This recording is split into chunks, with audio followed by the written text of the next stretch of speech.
Was ein guter Anfang? Starting with banter is always good. So I think we are live, right? There we are. Hello, everybody. Yes. Good evening, everyone. It's ProductTank again. Woohoo. 10 people. Amazing. Let's see how many people are going to roll in on this fine evening, on this fine Wednesday evening, cold November In Hamburg. Depends whether you're in Hamburg or maybe in South Africa. True. That would be a different story, yeah. Okay. Anne, do you want to take us away? Okay, I can do so. Happy to do so. Cool.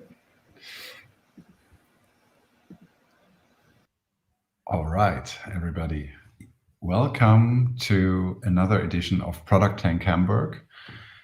As we already said, on a cold November day, at least if you are in Hamburg. But we also know that people are watching from other places in the world. So wherever you are, welcome to this meetup.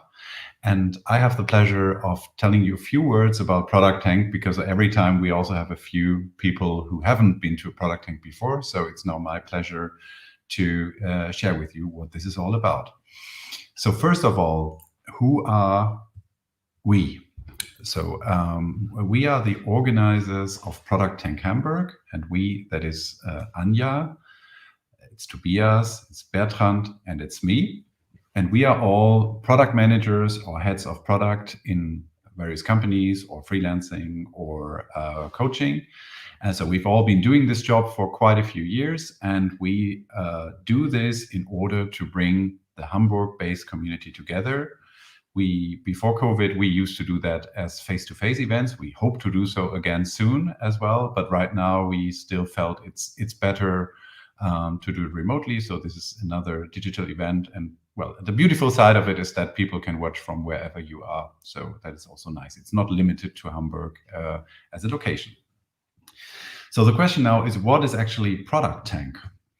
So ProductTank is, as it says on the slide, the world's largest product community. It's run by product people like us for product people like you. And as you can see with all the markers, it's really happening around the world. So there are over 200 locations worldwide where there are people like us organizing it for people like you. It's a great community and it's great fun. I also recommend you check out producttank.com to see more of it, and maybe you also find some other online events that you want to join, because most of them are still run online these days. Who's behind ProductTank? ProductTank has been around for 11 years already, and it was founded by the friendly folks at Mind the Product. And there are now basically two things around Mind the Product and ProductTank. On one hand, there is the local community in, as it says, 200 cities around the world. And then at the same time, there's Mind the Product, who are the global professional network for product people. Mind the Product, for instance, organizes conferences in London, in Singapore, in San Francisco, and in Hamburg. But Mind the Product also has a lot of great content and training programs online. Part of it is now limited to members. So there are two memberships, one for regular product managers and one for head of products. And so this is something you should check out if you are looking for more attractive content around product management. And as it says also, the mission is basically to make product people more successful by bringing together and furthering our craft. Now you might ask, okay, how can I get involved with this community? And how can I do something for my career? So one thing you could consider is speaking at a ProductTank. If you want to speak at ProductTank Hamburg, then please reach out to us and propose what you would like to talk about. Or once we run real life events again, we are always looking for people to host a ProductTank Hamburg. So what we would need is a venue that can hold 100 or more people conveniently. Or if you don't have such a venue, but you want to support the community and also want to raise awareness about your organization, you can also consider sponsoring a ProductTank, because usually when we have the real life events. Of course, there are some costs for bringing in the speakers or for providing drinks and food. So this is also something you could do. Individually, you could also write for the Mind the Product.com blog, or as I mentioned already, the memberships, you can also become a member and you will find a lot of great content online. Okay, so that was the intro about what Product Tank is about. And now I wish you a great Product Tank evening, because we have two really interesting presentations around the topic of disruption coming up. And with that, I hand over to Tobias. Thanks, Arne. So tonight we are hosting two talks for you that are all about disruption, as Arne already mentioned. So after the presentations, we'll be hosting an interactive Q&A session as well. So feel free to post your questions in the comments and we'll pick them up later. I'm now pleased to introduce to you our first speaker of tonight, Paul-Jervis Heath. Paul is an award-winning product and service designer and renowned product strategist based in London. He began his career as an interactive designer in the late 1990s when he joined IBM.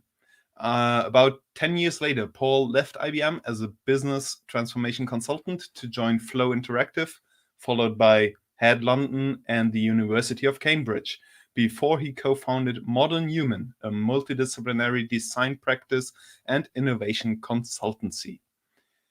In his talk, A Playbook for the Disrupted, tonight, Paul will shine a spotlight on the disrupted and draw some lessons on how to fight back disruption. It's a nice change of perspective, I think, because I bet most of us are familiar with the stories of the disruptors, but think less about the perspective of those who are being disrupted. So please put your virtual hands together and welcome to Hamburg, Paul. Thanks for being with us. The stage is yours, and don't forget to have fun, Paul. Thank you. Yeah, as Tobias said there, I'm going to kind of present the other view, the view that is less talked about perhaps, and that's the view of the incumbent of disruption, and how as incumbents can ride kind of successive waves of change. So if you're a product manager at an incumbent type of organization or a large organization, I hope this is going to be very relevant to you. But also, if you're a startup, I often find that viewing the alternative perspective, you know, and thinking about it from the opposite point of view is often helpful. Let me start by introducing myself, though. My name is Paul-Jervis Heath. Yep, I've been a designer now for 25 years.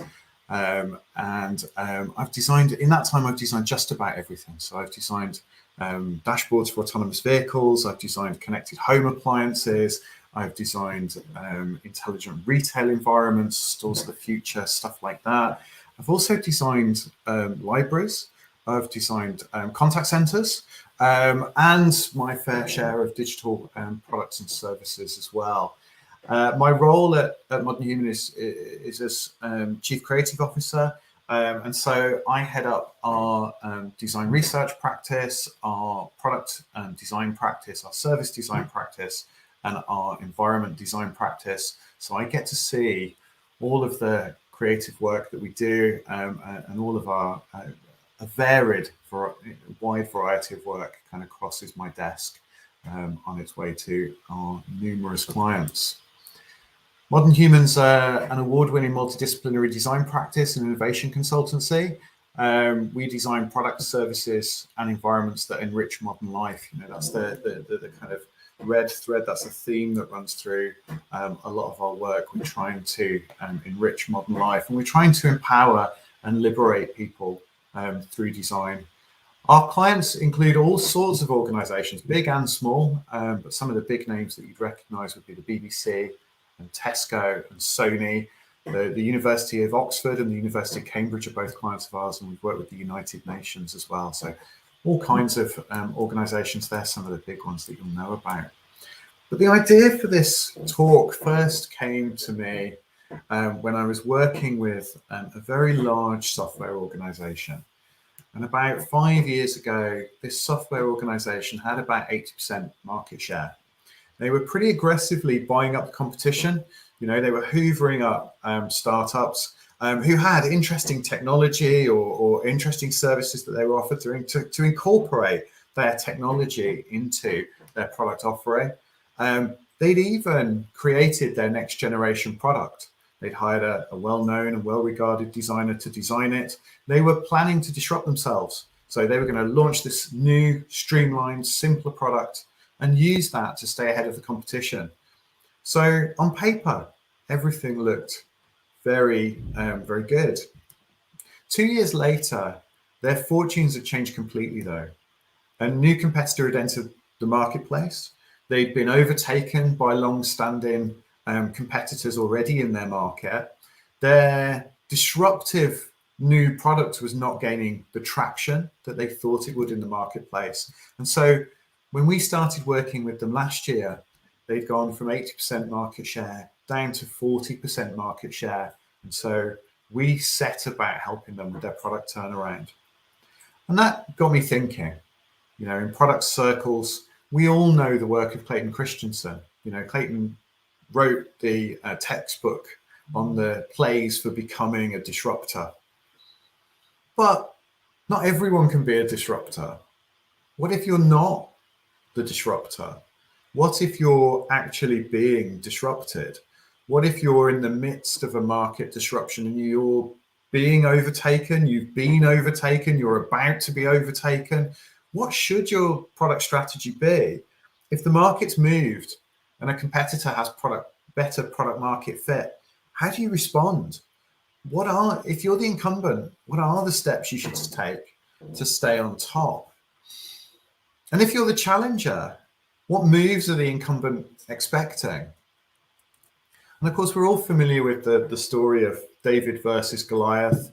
Malcolm Gladwell, in his book of the same name, kind of reinterpreted the story. But I've got a slightly different take on this story. If you think about, you know, Goliath is renowned as being a giant, you know, and what happened was these two armies, these opposing armies, had lined up against each other in a valley. They'd effectively reached deadlock. Nobody was making any ground. And so, as the tradition of the time kind of dictated, they decided to settle the battle by single combat. And so each side had to choose a hero. And one side chose first, they chose Goliath. Goliath went down and everybody could see how enormous Goliath was. Everybody on the opposing side. And so, you know, when the general asked for a volunteer to take on Goliath, everybody takes a large step back, except David. David's keen. David's up for it. He'll battle the giant. Me, sir. I'll take on the giant, sir. I'll go and battle the giant, sir. And the general tries to give him his armor. David's not having any of that. Like, no, don't know what to do. Don't know what to do with armor, sir. I've got my slingshot, sir. I'm going to go into battle with my slingshot. And so he walks down the mountain, and Goliath offers this bellowing challenge to him. And David just picks up 3 stones. He puts one in his slingshot. He whizzes this slingshot round. He looses it at Goliath. It hits Goliath square in the forehead. Bang! Down Goliath goes. Dead, single shot. Now, if you think about what's happened there, David is a slinger. You know, his weapon is the equivalent of maybe a bow and arrow. It's a distance weapon. It's not made for fighting up close. You know, so when he picked up those stones at a distance, he was never going to close with Goliath and do battle with Goliath on Goliath's terms. And this weapon that he's got, this slingshot, you know, yes, it's a distance weapon, but a skilled practitioner with a slingshot can hit a very small target. And that slingshot, when they release the stone, that stone is traveling as fast as a bullet. The modern day estimates are that a slingshot could have the stopping power of a Colt 45 handgun. So we all talk about David as if he's an underdog. David wasn't an underdog. He was cunning. He'd bought the Bronze Age equivalent of a handgun to a sword fight. He hit Goliath with superior weaponry from distance. He was never in any danger. Goliath had just been disrupted.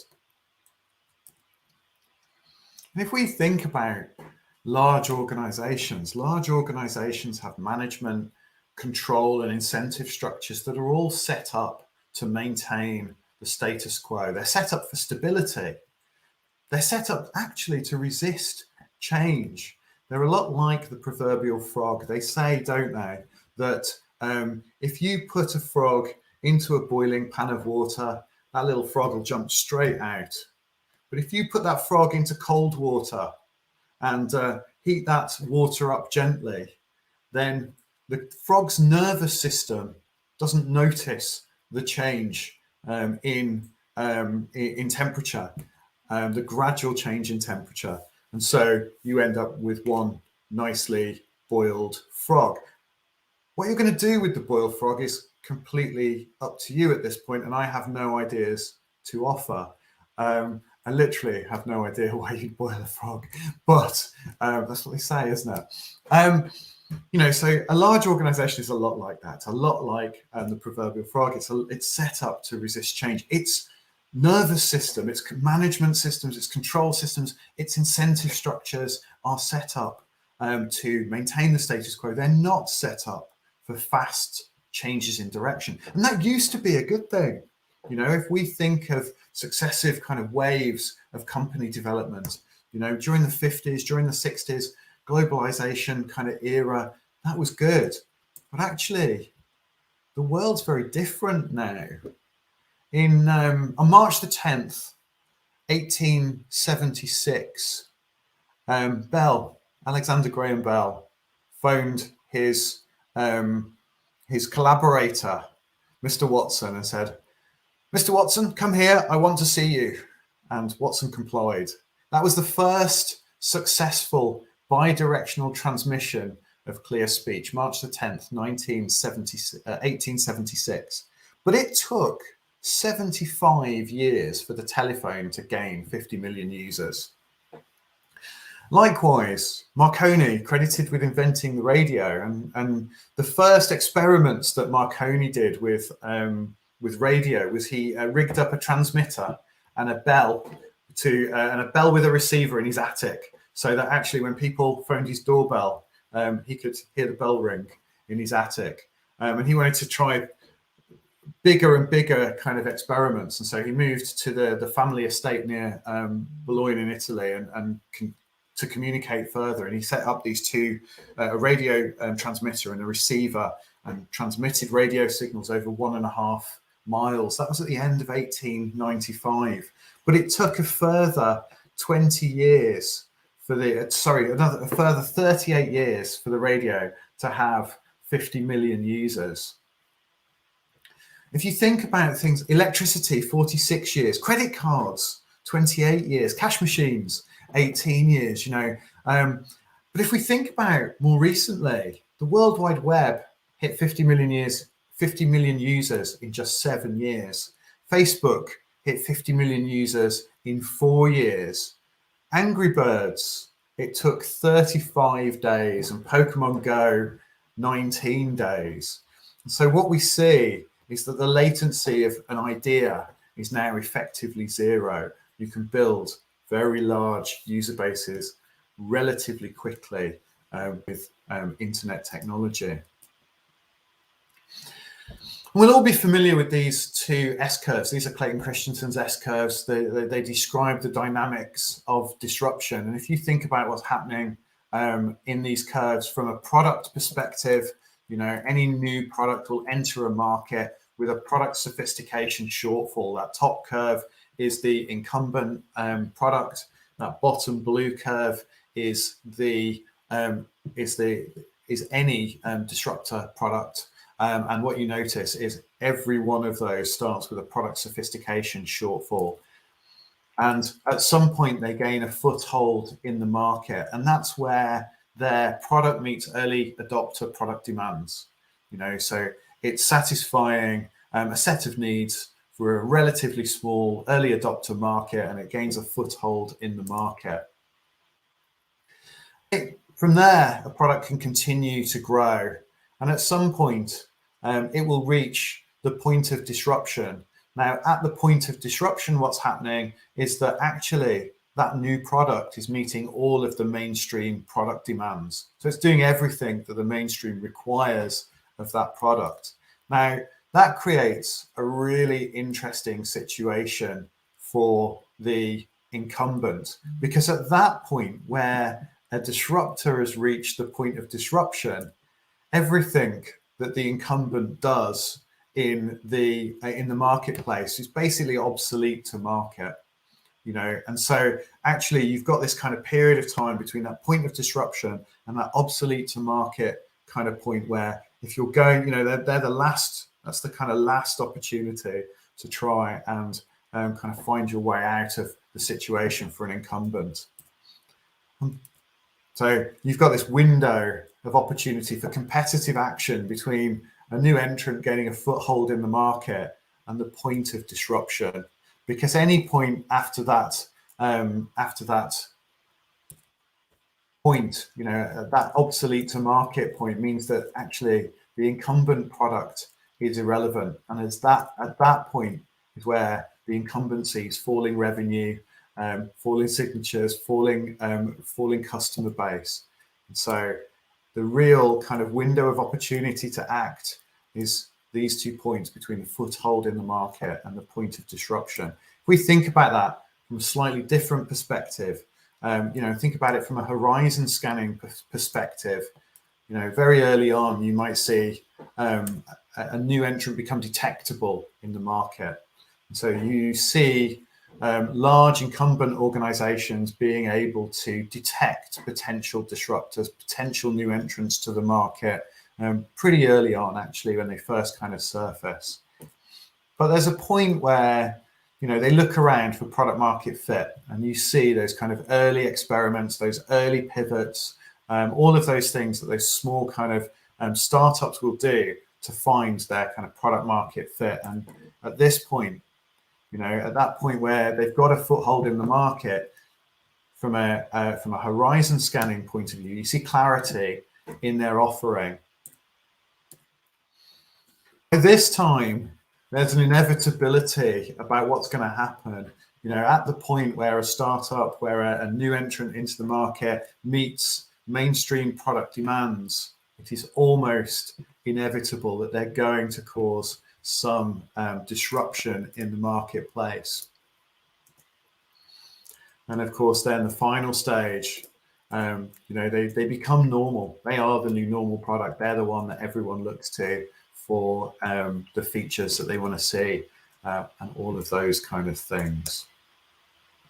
So what can an incumbent do? What do you do about it? Well, I wanted to offer you 5 highlights from our playbook. Some of them you'll be familiar with, some of them might be new, it's just a selection of kind of plays for large organizations, incumbent organizations to play as they see, this situation exhibiting itself in the marketplace.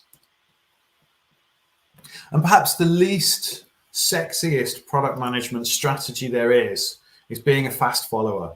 I think we've seen this with the video on the video streaming market over lockdown. If you think about Zoom and Microsoft Teams and Google Meet, Microsoft Teams has really clearly exhibited a fast follower strategy, where they've taken features that Zoom have released and released them shortly afterwards to a much bigger customer base of other large organizations, and been relatively successful at retaining that large customer base by providing features that Zoom are innovating around.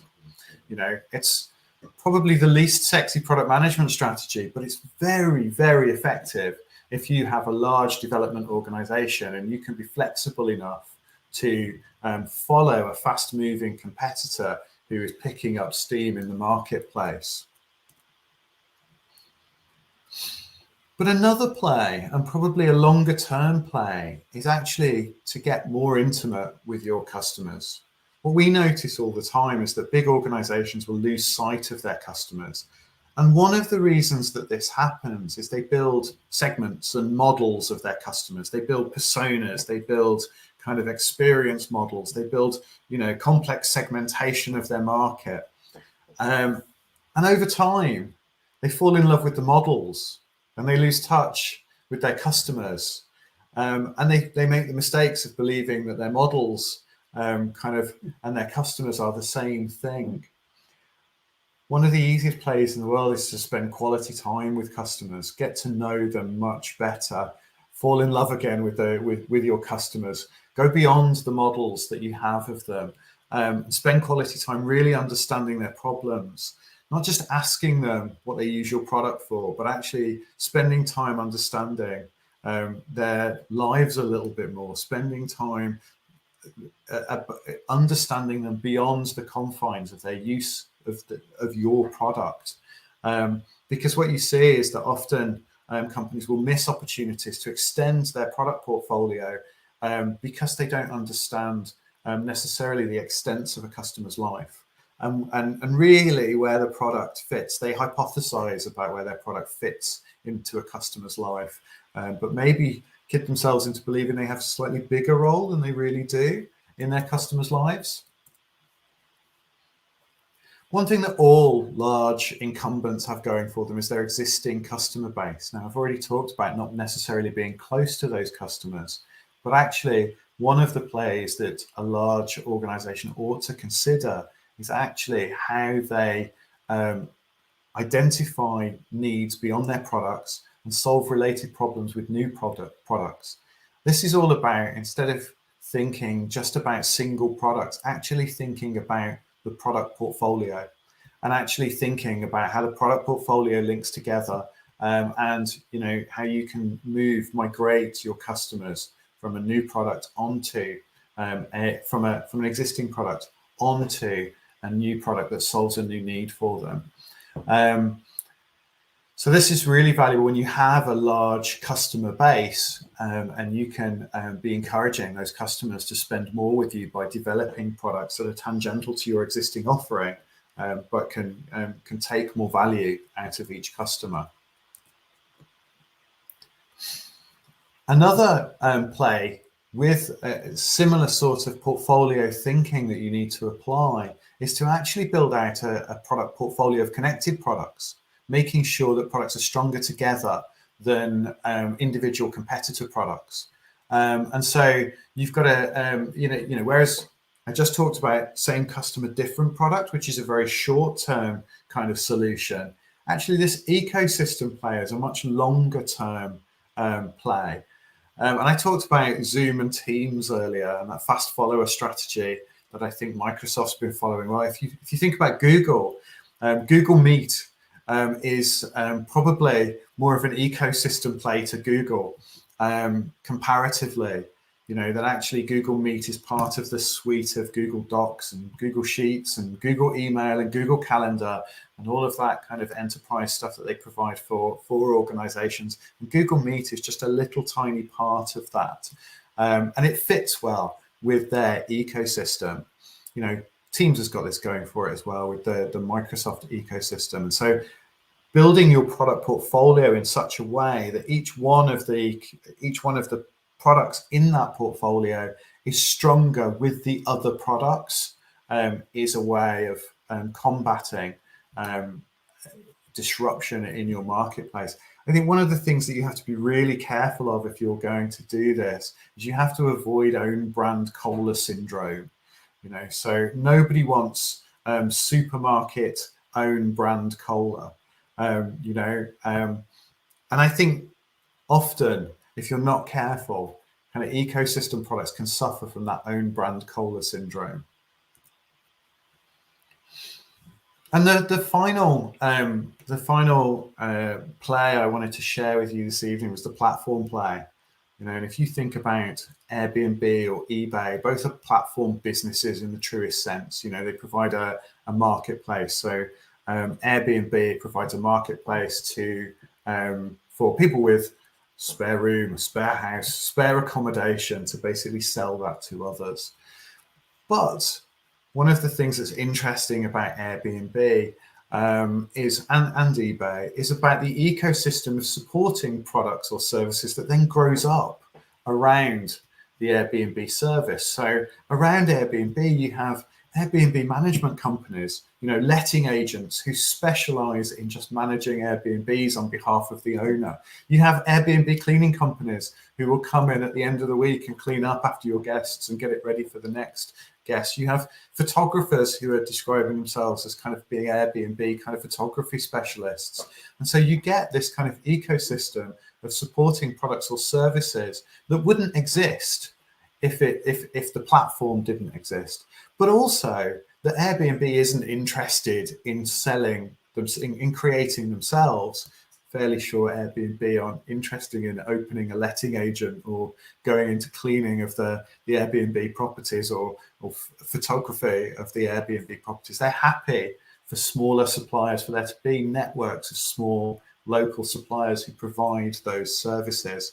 But it really helps anchor customers into that ecosystem by having that platform that's built on top.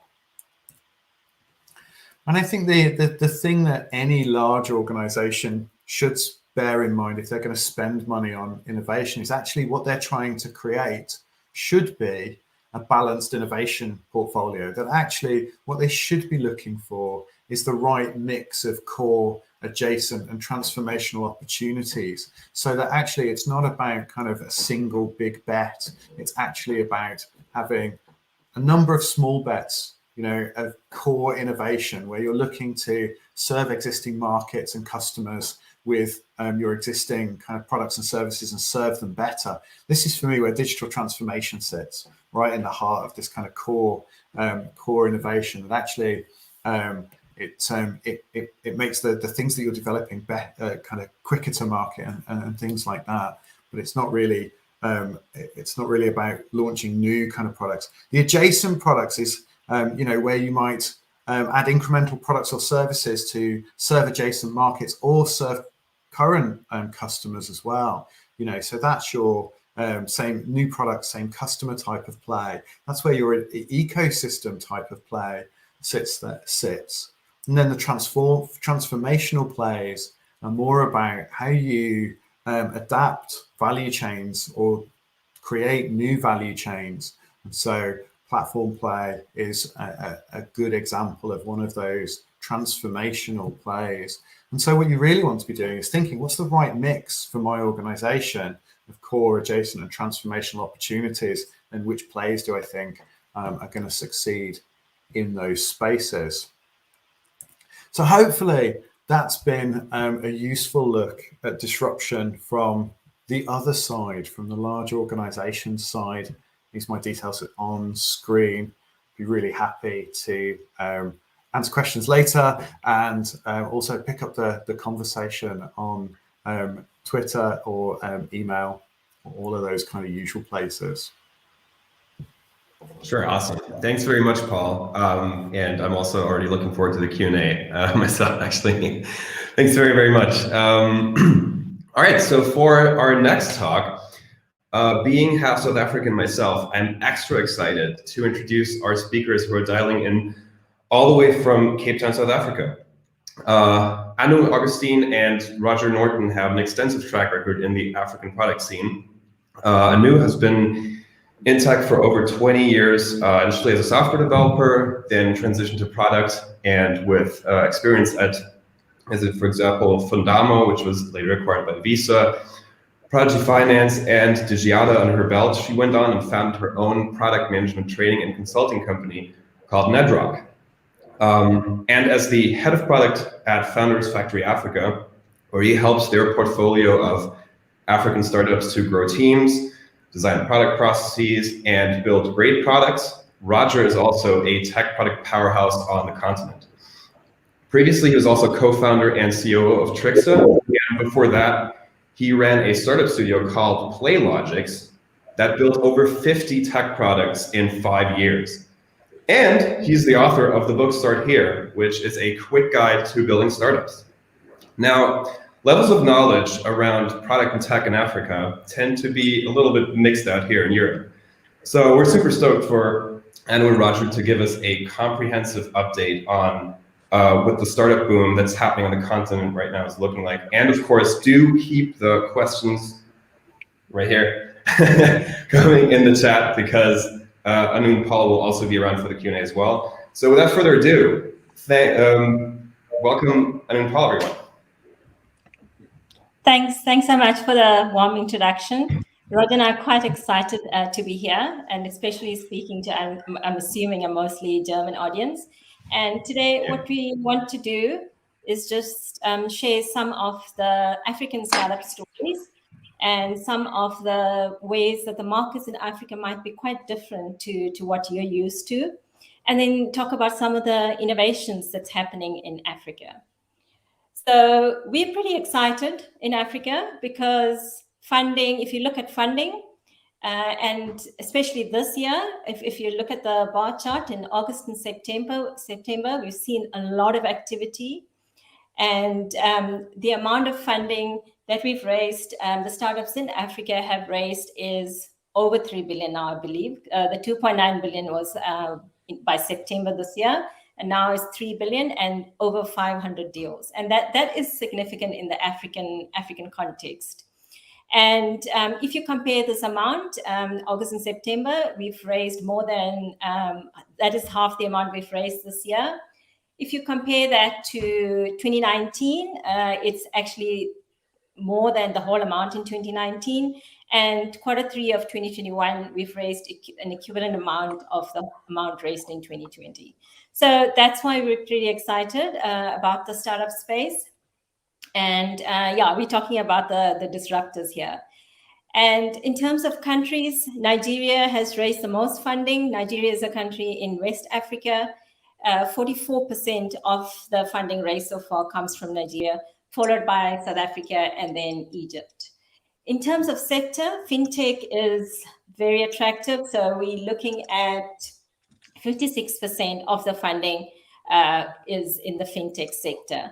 And the next statistic is quite interesting. 94% of the startups that have raised funds are male CEOs. So that's something interesting to note, and something that I look forward to it changing in future. So that's why Roger and I are quite excited. We've not seen this kind of activity in the last few years, and considering the fact that we are in a pandemic. Then, in terms of looking at Africa's scale, if you look at the size of Africa, it is not a continent that is the same size as Europe, or it's not a continent that's the same size as America. It can fit in Europe, America, China, and India. So if you think about that, it is significant. And it is the continent with the most number of countries. There are 54 countries in Africa.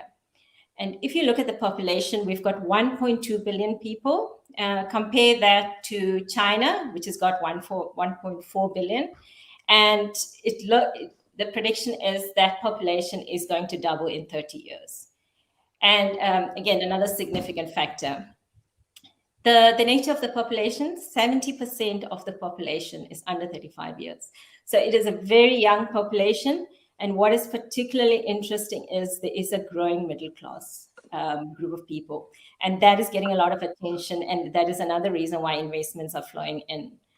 In terms of languages, we've got 2,000 languages in Africa. Compare that to Europe's 200 languages or dialects, again, significant.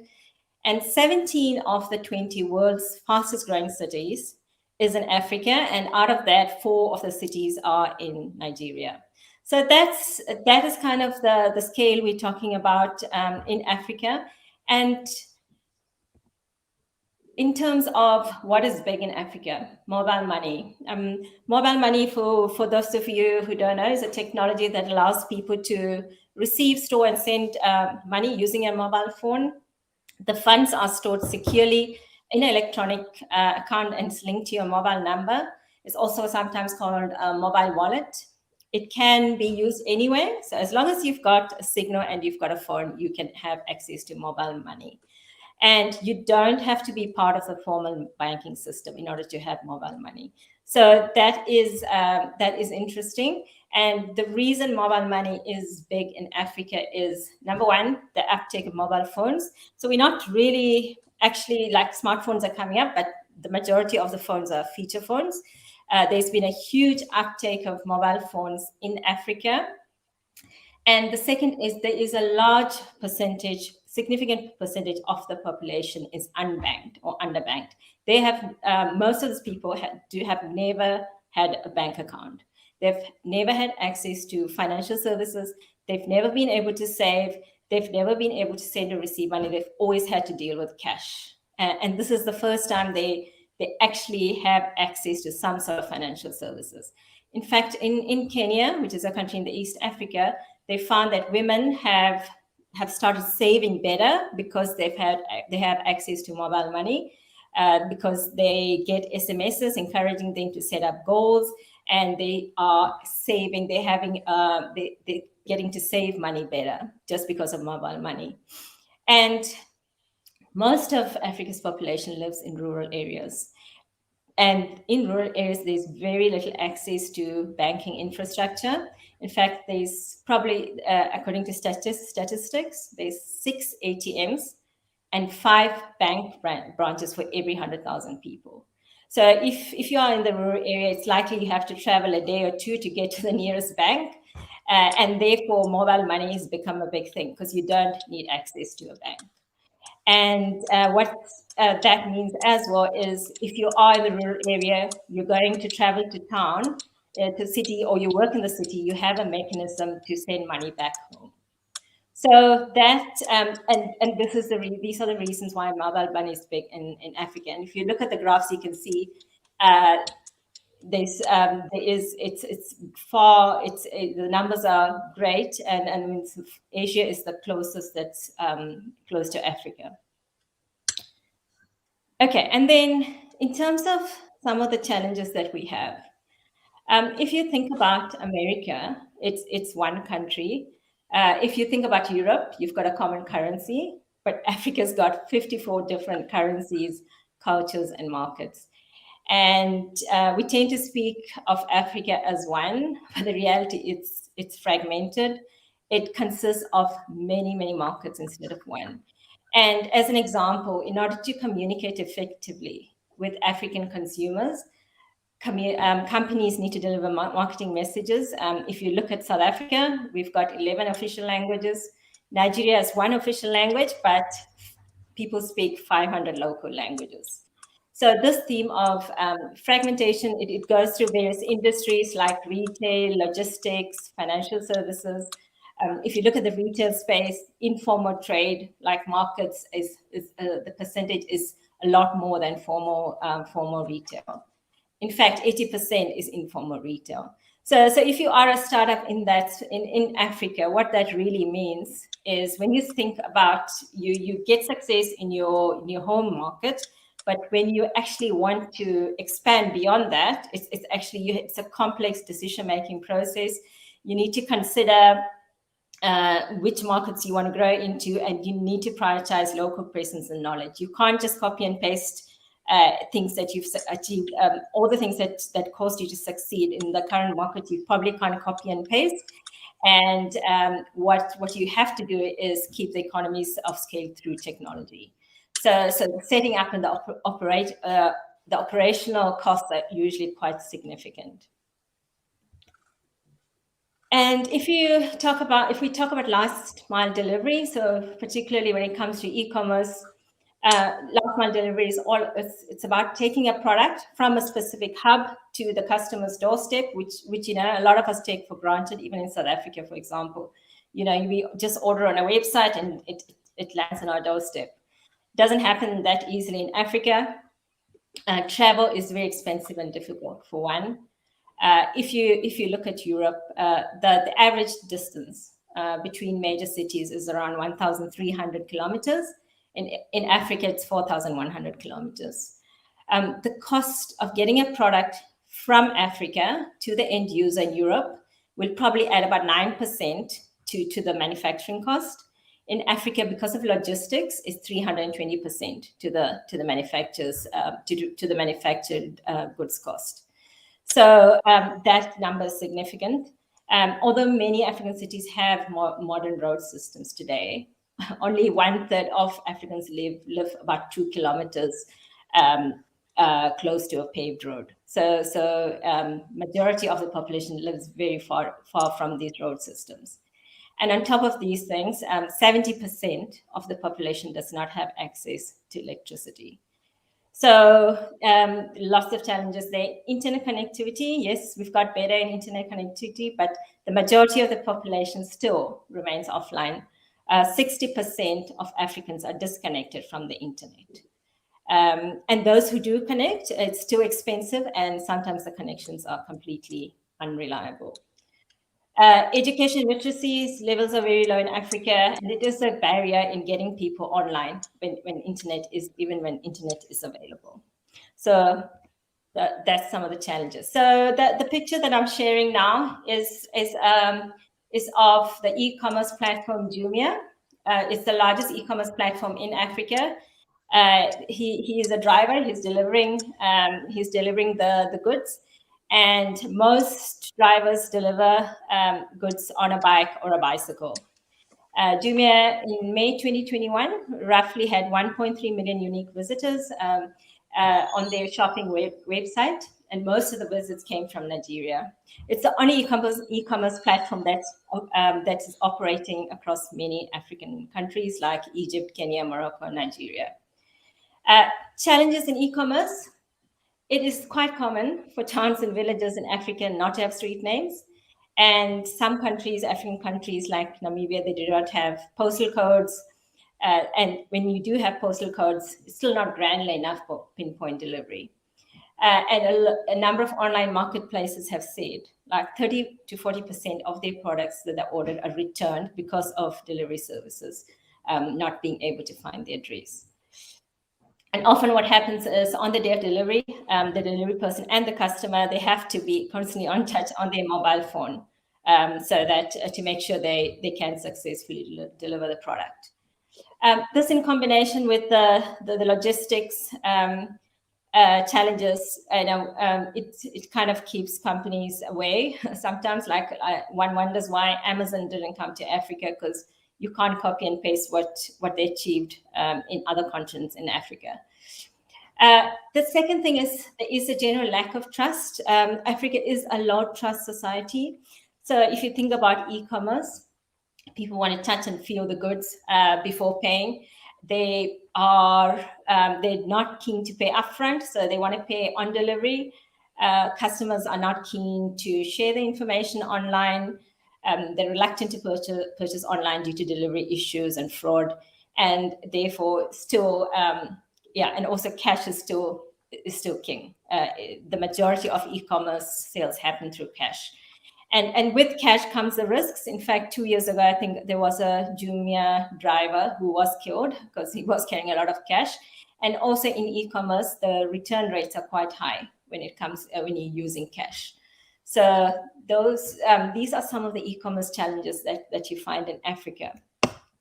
So, it's all well and good if we take, often the mistakes that are made by entrepreneurs and venture capitalists is taking a business model that succeeded in a developed country, copying and pasting it, that business model in Africa, which is the world's poorest continent with 54 countries, 54 different regulations, and people who have an average income of around $5 a day.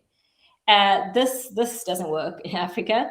And if you look at, I've shared a picture of an Africanized e-commerce model. This is a startup called Copia, which is who are doing amazing work. And it's a e-commerce platform that serves middle to low income groups living in rural areas. And how do they work? So in this case, the lady standing behind the bars is as a Copia agent. She is a small business owner. She owns a shop. And a Copia agent can be someone like her, or can be a hairdresser. And she's got a brochure, or not a brochure, it's a catalog. In the good old days, we used to have catalogs. She has a catalog or she has a phone. The agent's actually got a phone. So the customer can come in and look at the products either on the catalog or on the agent's phone, and then they can place an order. And the order is placed on the agent's phone, or they can call the customer care team. And then the customer can pay cash or use mobile money to make the payment. And once the order is placed in SMS, both the customer and the agent receives an SMS. And if you look at this business model, right, the postal address issue is not existent because all the deliveries go to this business owner. So you don't get it's not at the customer's doorstep. It takes 2 to 4 days. And Copier carefully selects these agents. These agents are already trusted by the community. The community already do business with them, and therefore the trust factor is also overcome. And and that is how they've overcome the challenges. And for the agent, they get a commission for doing this business, and also they get more business in their shop because there are additional people coming.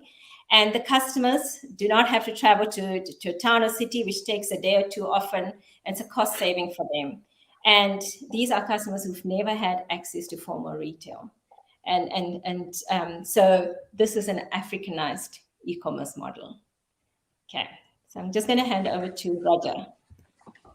Great, thanks, Annu. And with all of those issues and the gaps in infrastructure, it opens real opportunity for really interesting solutions to come through.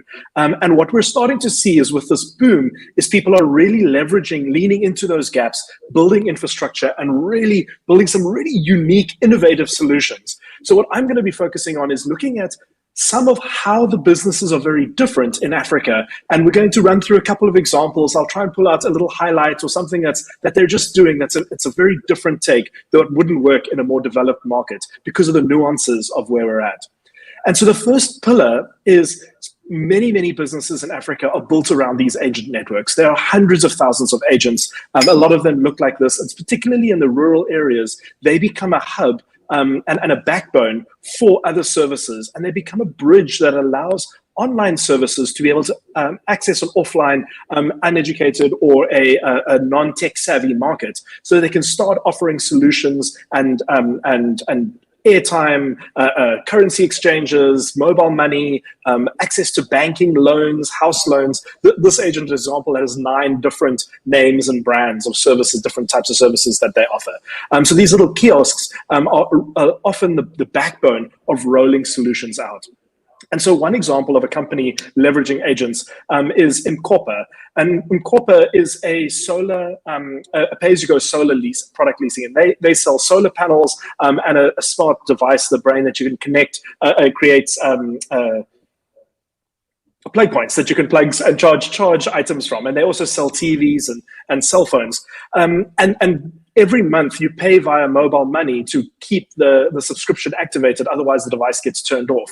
So by using mobile money and these agent networks to distribute it, they've sold over 1 million solar panels, solar systems, and 500,000 smartphones. And what's really interesting is 75% of those smartphone purchases are first-time buyers. It's the first time these users are actually purchasing smartphones. So they're reaching really into the rural areas where normal retail would never be able to build supply chains into most effectively. Another cool example is Irocotv, which is effectively the Nigerian Netflix, mostly Nollywood-focused films, also in Uganda. And they have an interesting model with these agents and these hubs that can sell the subscriptions and sell sort of devices and supporting that.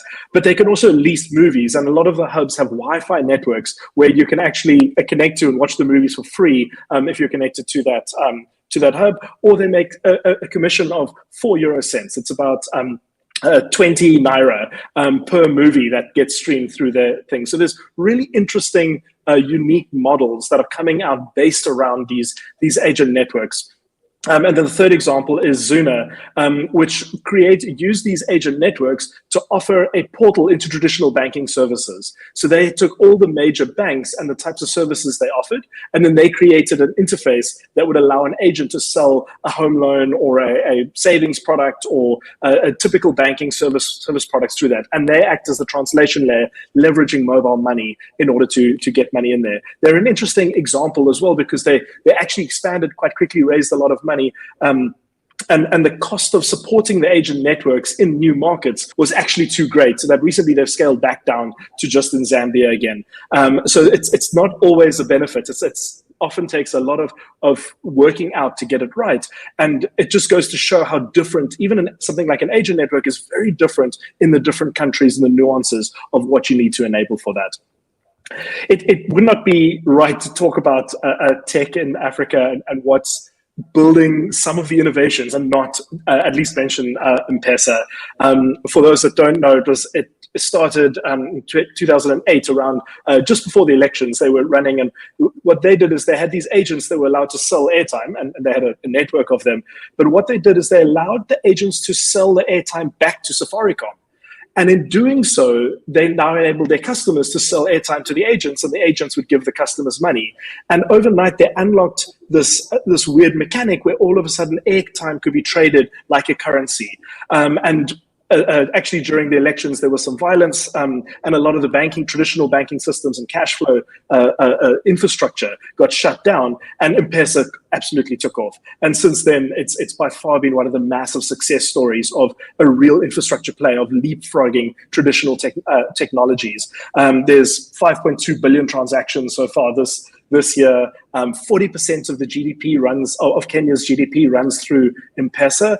And what's interesting is there's just over 35 million bank accounts or wallets in Kenya, but there's a population of 50 million, but there's only 7.5 million formal bank accounts. So it's really opening up banking, the access to banking and banking services to people that would have been left behind by a more traditional system.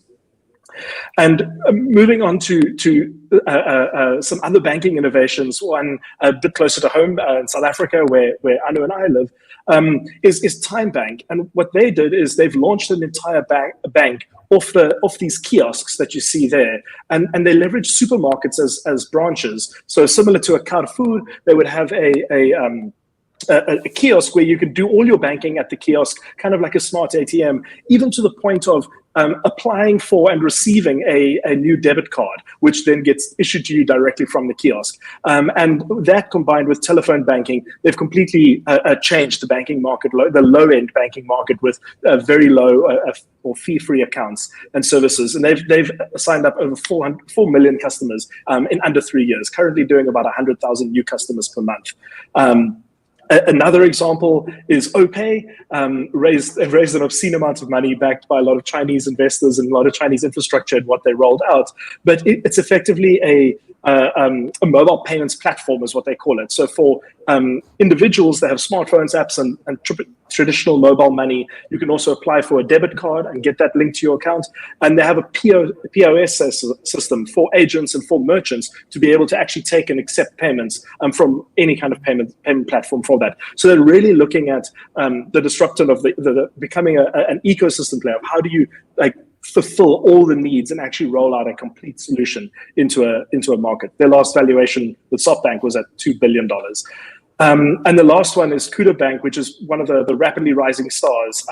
They raised their Series A and B 4 months apart. So they raised $25 million and about 4 months later raised another $50 million off their existing investors from the previous round. Because as they dug into the due diligence, they just saw even more opportunity and just wanted to keep doubling down on that. They've signed about 650,000 customers. And in Nigeria, and they're looking at expanding to other African markets off the back of this recent fundraise. But the opportunity for growth has been quite massive. And a subset of banking is looking at lending specifically, of making access to capital is one of the things that drives capitalism. You can't leverage money or borrow money in order to make more money. And one of the core parts of that is being able to get access to capital. And so you get companies like Jumo that offer a white label solution to the telcos and to the cell phone operators like a Vodafone or an Orange or an MTN, and they provide small loans to their merchants or to all of their customers. And they've sold over a sorry, I see the solar system there. What they do is they sell like $1, $2, $5 loans, and when you repay a loan, you can then unlock the next amount of money for the next piece. So you're slowly building up a credit record until you can get loans of up to $8,000 through their system. Another company, Lipolator, is a shopping, it's lay-by, which is buy now, pay later type credit systems. But they build their credit record of each customer through educational content, through managing financing tools, budgeting tools, and actually running financial education courses in how they do that. And they've just signed with Carrefour in Kenya of what they're to roll out a partnership with them, so you can purchase things in Carrefour using Lipolator. And the last company of lending is P&G.me, which is a small SDK that financial service providers can embed in their app. And they look at various different data on the user's device, on a smartphone or a feature phone, and they pull that into an API and create risk models, and sort of are helping banks and more traditional financial institutions get richer data about the behaviors of their customers, and actually providing that as an API to be able to get better insights and be able to offer credit into markets or segments that they would have never been able to access before. I must disclose the last two are portfolio companies of Founders Factory Africa. And the one interesting thing is we're focusing very much on fintech, and there's a boom in fintech. This is actually from 2018. But over the last number of years, the focus in Africa very much has been on fintech. And the reason it's been on fintech is because fintech is a foundational layer. Once you can unlock, next slide on it. Once you can unlock the ability to accept money, make payments, you start unlocking marketplaces and opportunities to build much more innovative solutions off the back of it. And what we've seen is a huge rise in funding rounds, in the number of funding rounds that are happening. As this foundation layer gets built, more and more opportunities are coming up, and you're seeing as the base layer infrastructure, we're starting to build layer 2, layer 3 on top of that. That opens up significantly more opportunity around what they're doing. So you can see the rise happening at the moment. So far in October, for the month of October, we've done more than we did in 2019 per quarter in deals over $1 million, and there's a lot of activity and a lot of interest as we're picking up opportunities, and we're building on top of these startups that are expanding into these gaps in infrastructure, building really interesting solutions that are completely new and novel, that only work in strange, undeveloped markets, and that's going to allow us to build solutions that will expand to Southeast Asia or to South America, or potentially come and disrupt some of the first world markets in Europe and America as well. So in summary, a lot of African solutions are focused on agent networks. Those are really key to getting the distribution into the rural areas to be able to create the bridge between online and offline. There's a lot of non-traditional banking services, a lot of neobanks opening up, and different approaches to banking that don't require the infrastructure and don't require the overheads that a traditional banking service would take. And mobile money is absolutely key to everything that does it. It provides so much more fluidity into markets where they're often cash strapped, or there's huge inflation, or there's just physical issues of moving cash around into the rural areas, into the market, so it can be used more effectively. And the ATM and banking infrastructure isn't there. And so by embracing mobile money, it completely removes that need and allows a lot more fluidity of wealth and wealth generation to happen. And then the last point is just how this foundation layer is getting built, and a lot of fintech solutions are being rolled out, and we're now starting to see, and over the next few years, we're going to see a lot more interesting and unusual opportunities being solved, built off that infrastructure. I hope you're as excited about Africa as we are. That's Annu and myself. And you can reach us on those Twitter handles and in the questions. So feel free to pop in the questions. Thanks so much, you both, for all these insights. I was looking at the map earlier. I was a little bit in the screen, just looking at everything, trying to decipher it. But yeah, thanks very much. So I guess for Q&A, I'm going to hand it over to Tobias first. Yeah, and I welcome back Paul on stage as well. So thanks from my side as well for the two amazing talks we heard tonight and more about disruption and the African market. And my first question actually goes to Paul. Paul, I'm wondering, as we are the ProductTank event here, I'm wondering, whom do you see as being responsible to harden the company against disruption? Is that solely the CEO's role, or would you say the product managers in a company should take an active role there as well? Yeah, I think it's really important that product managers and heads of product take an active role in, first of all, identifying potential, disruptors, identifying potential entrants to the market, identifying new technologies. And to be honest, that's something that they often do automatically, out of interest, out of looking around for good ideas of what other people are doing with their products. And so, when you think about that S-curve, spotting those potential new entrants and working out as well, which ones are picking up market, who are we losing customers to, all of those kind of things, particularly where product managers might be out and have engagement with customers and users regularly. They might hear about other products that are starting to encroach on space and things like that. But I think it's really important that product teams are involved in horizon scanning and identifying kind of potential threats to a product portfolio. And then when it comes to addressing it, looking for opportunities to think of not necessarily adding features to current products, but adding new products into the portfolio, to be always kind of looking for those adjacent opportunities is a really important role that product people, I think, have to play as well. And the more people think about the portfolio and not just their individual product, it's tempting as a product manager sometimes to get sucked into operating and seeing your product as a silo and not looking for those connections to other products in the portfolio, not looking for opportunities to start new products and things like that.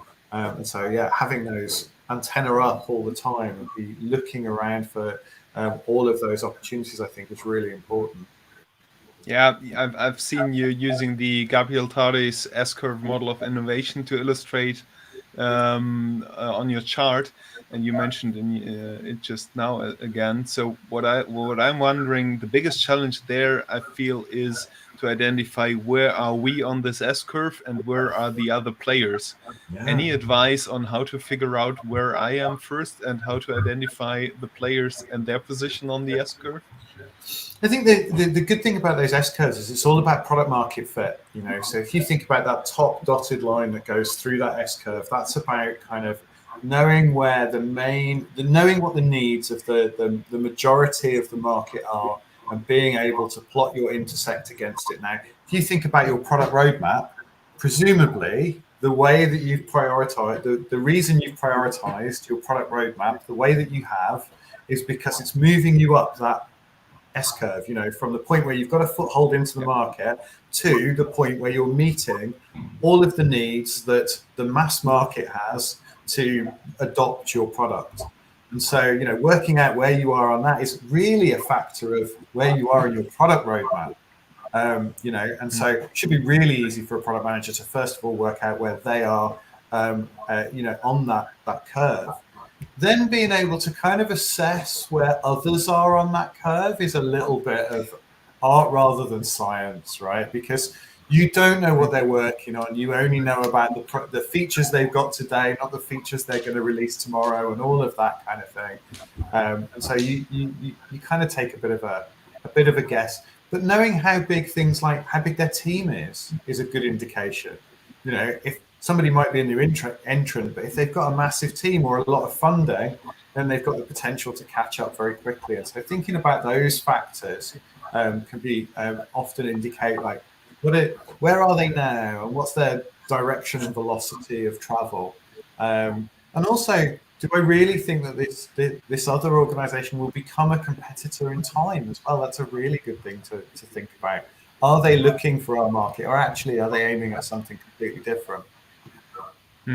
Yeah. So we've got a very winner takes all attitude often in startup culture, and actually there's often enough to go around if we don't all kind of pursue that kind of winner takes all kind of strategy.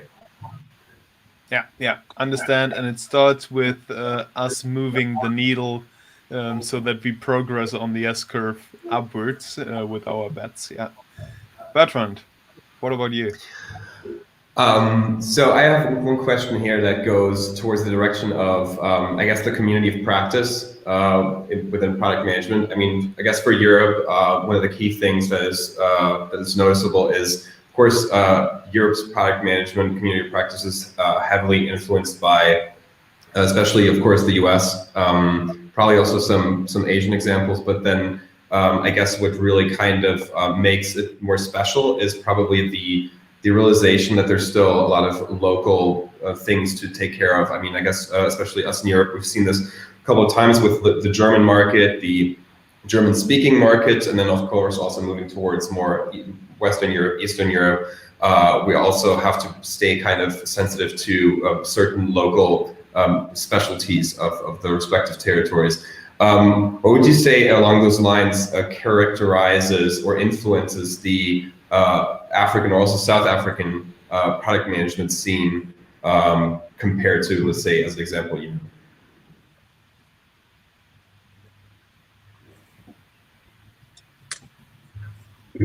Is that aimed at Bertrand? Oh, you both. Sorry, I mean, right. Sorry, sorry about that. Roger, you can go. Great. Yeah, so I think it's in Africa. Like we are a bit behind the curves, and we are a bit behind. Like there's the product discipline is probably a couple of years behind where it is in Europe, but we are learning fast and obviously being fast followers, if you will. But there's also a nuance to what we're doing and what works in our markets, and there's a lot more consistency across first world markets or more developed markets. And so what we find is often practices that you can't just take the practices as they come. You need to understand the nuances of a particular market and cater for that. And then often as you move into the different African markets, those practices, like some things just change. Like culturally, there's a lot of different types of requirements or things that are just the nuance of the way that companies work or startups work that a product manager needs to take into account in order to actually be successful.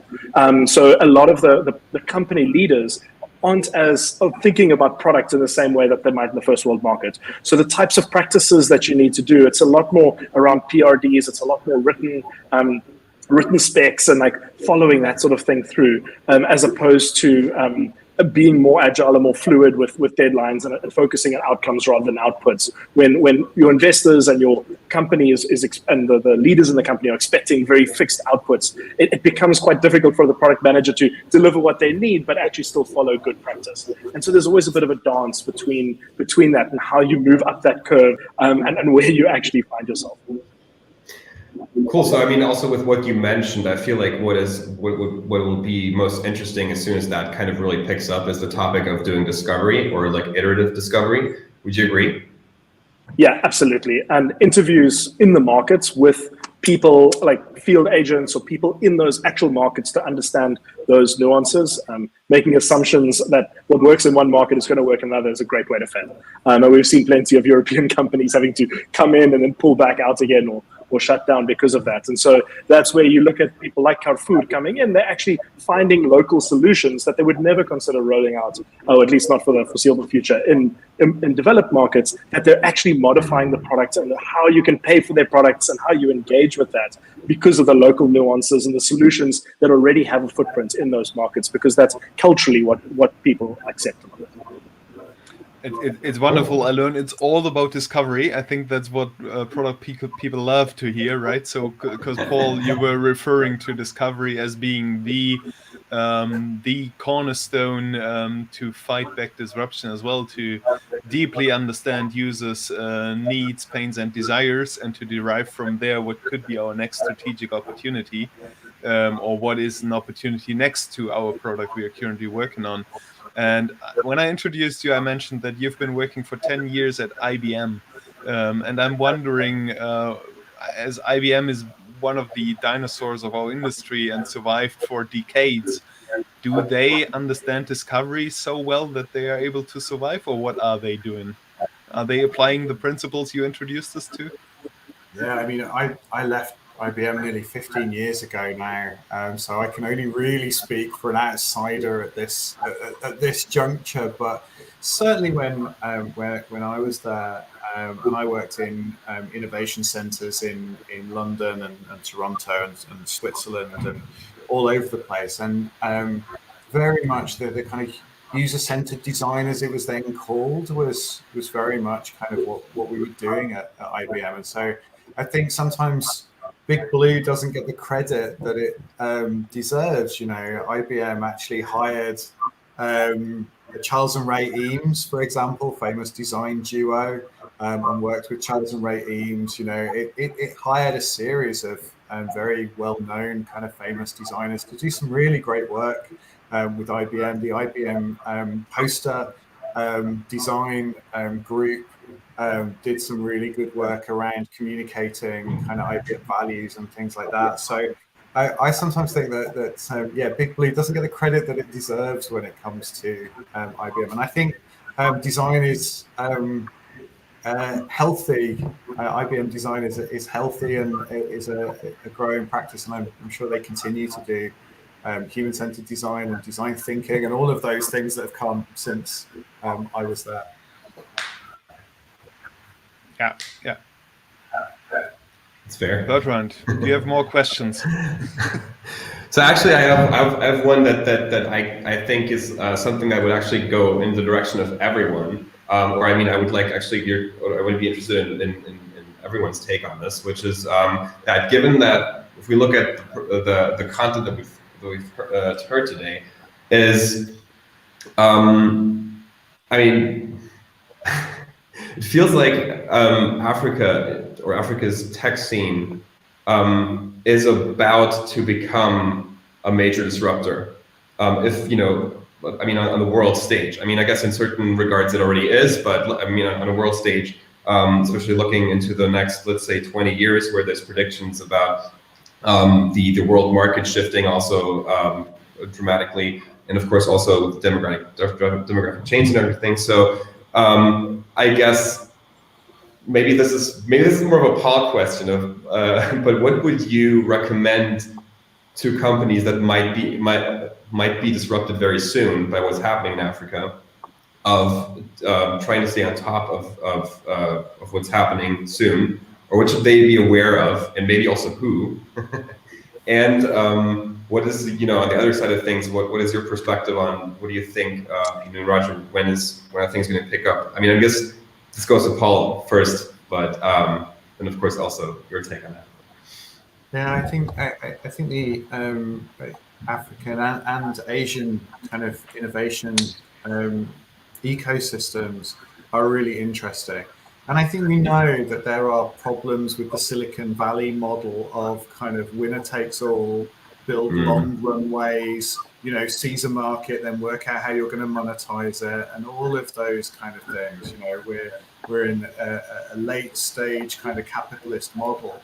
And actually, some of the models coming out of Africa and India and other countries as well are really kind of interesting around, you know, how you could do much more localized kind of business and actually have stakeholders involved in those businesses. You know, like those ecosystems that I talked about. You know, more people making money and building businesses around those kind of ecosystems.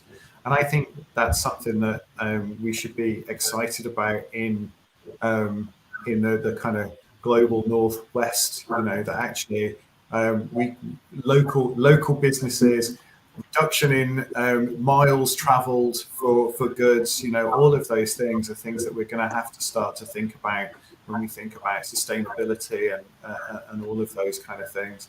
The sustainability of the VC funding model we need to think about. And so I can see, and also, there's a really good book called Jugad Innovation, which talks about that very lean. We're all used to talking about lean innovation, but that very kind of lean in a cost-conscious kind of way, kind of innovation, and I think that's quite exciting as well. So I think there's lots of lessons that we ought to be looking at, outside of the global Northwest to be learning, because I think by learning those lessons, we'll end up with a much more sustainable version of innovation than we've currently got, and sustainable from an environmental sense, from a societal sense, from a people sense, all of those kind of things.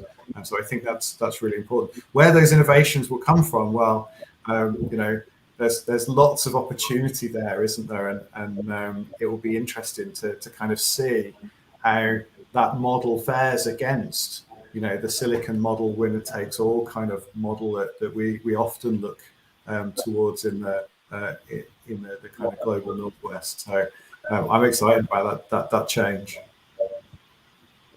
Cool. And so, I mean, with obviously the number one disruptee coming from Africa would be financial services. I guess that's already well underway. Annu and Roger, what do you think? What else is right to be disrupted by what's coming out of course, mostly Africa, but maybe also Asia from your perspective?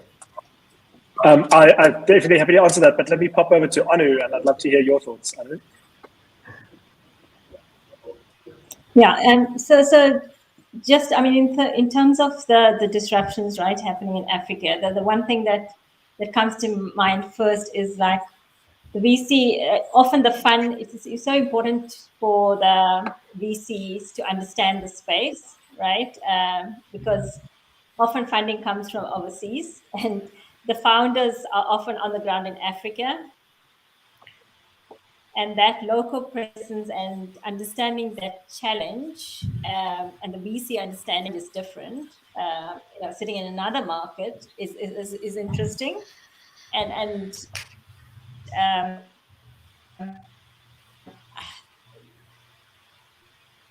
you need to understand what's the difference. The other thing is local.